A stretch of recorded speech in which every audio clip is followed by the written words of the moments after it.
One of the biggest reasons why people get math problems wrong is that they don't show all their work. So when they're doing a problem, effectively they skip steps. So let's take a look at this problem, and we want to do it without the aid of a calculator.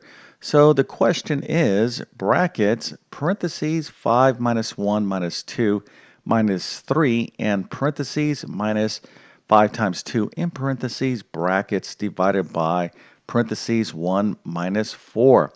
Okay, so once again, you don't want to use your calculator, but what I'm going to show you here in a second is all my steps to get this problem right.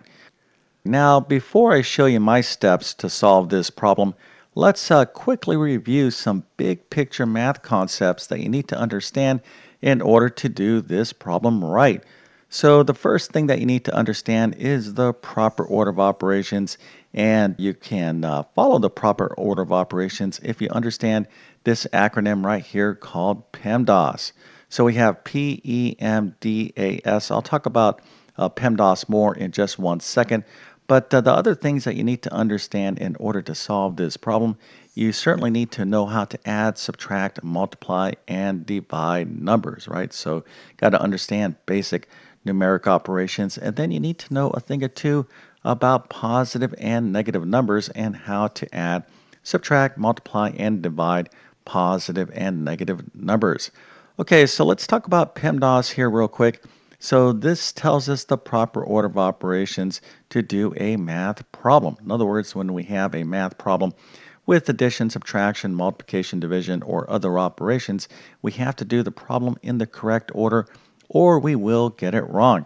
So the way PEMDAS works is the following. Okay, so we're going to kind of scan our problem and we're going to look from left to right. Do we have any parentheses? Okay, so we're looking at this PEMDAS and we start with this P right here. So do we have any grouping symbols or parentheses? Now, of course, our problem does. And the way this works is we have to start with the innermost parentheses. Now, the P parentheses really means grouping symbols. Okay, so let me repeat that again. P stands for grouping symbols, and grouping symbols in mathematics are parentheses and brackets and even these type of squiggly brackets like this. Okay, so these are grouping symbols. Now, the way this works is if you have parentheses inside of other parentheses or brackets, you start with the innermost parentheses. So you can see here why I'm underlining these parentheses inside of these brackets. Okay, so I'll kind of get into this more in just one second, but let's just quickly review the rest of PEMDAS. Now, the next thing you're going to do is any powers. So E stands for exponents, but if you have a power like 2 to the third power, this little 3 up here is an exponent. The 2 is a base. So if you have any powers, you're going to do those next. Now, the next thing that you're going to do is any multiplication and division, and you're going to do any multiplication and division that you see in your problem from left to right. And then finally, you'll do any addition and subtraction that you have from left to right. So if you understand the order of operations and how to add, subtract, multiply, and divide numbers, and of course, how to work with positive and negative numbers, well, then you have all the math skills to solve this problem. Now, if you're not quite sure how to work with, let's say, for example, positive and negative numbers, or maybe you need more practice with the order of operations, I'll give you some suggestions on how you can improve your basic math skills at the end of this video. But let's go ahead and get into this problem, and we want to keep PEMDAS in mind as we work the problem. So the first thing that we need to do is any parentheses. So you can see here we have parentheses right here, and we also have parentheses right here inside of these bigger brackets or these outer brackets. So we have to kind of start right here and right here. And then outside of these brackets, we have these sets of parentheses right here.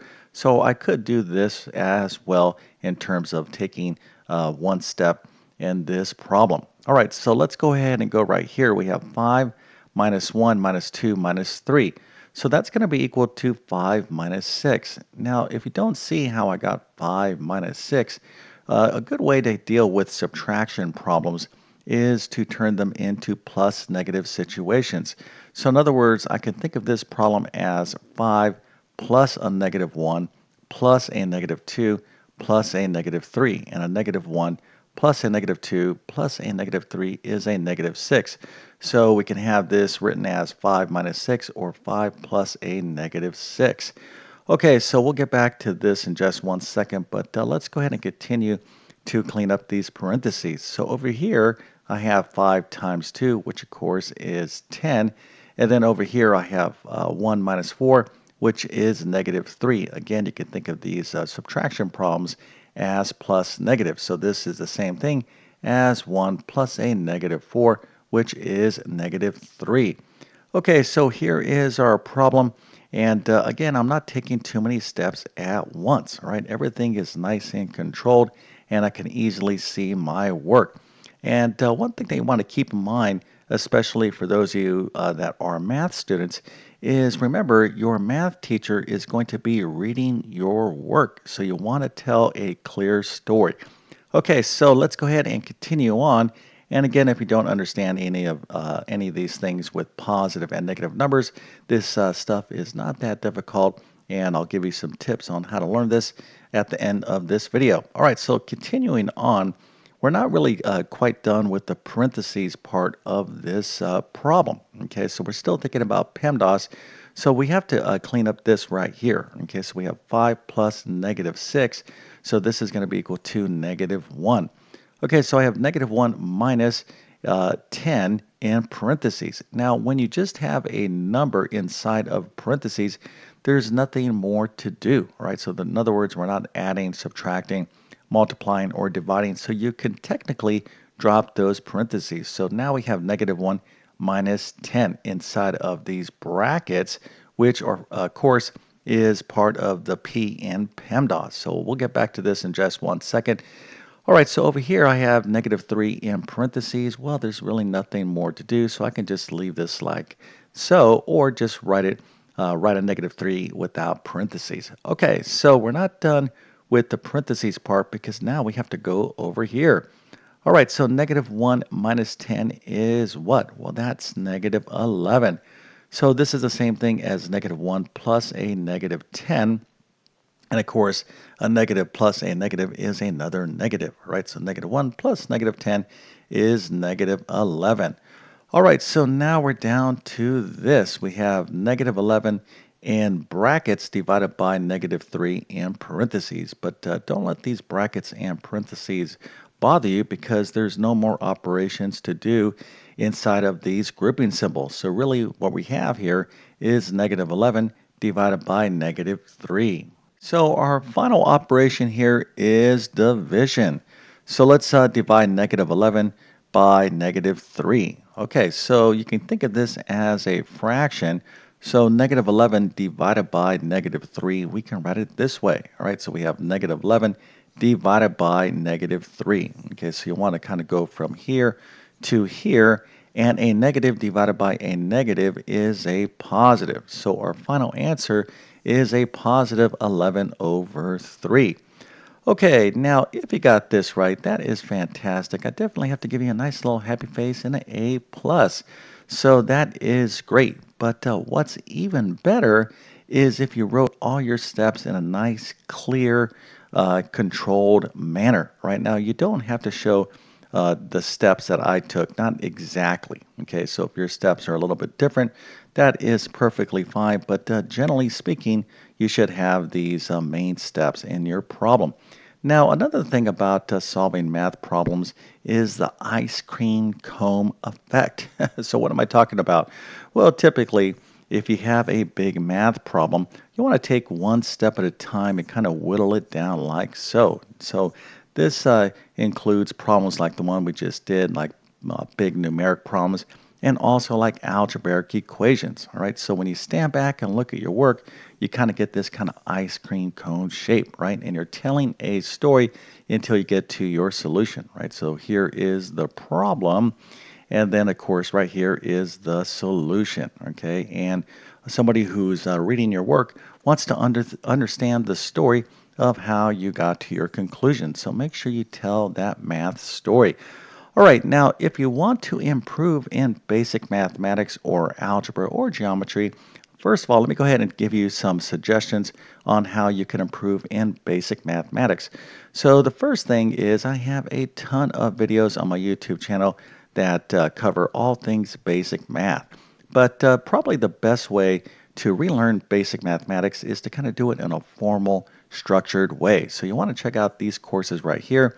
So the first is my Math Foundations course. I'm going to leave links to all these courses in the description of this video.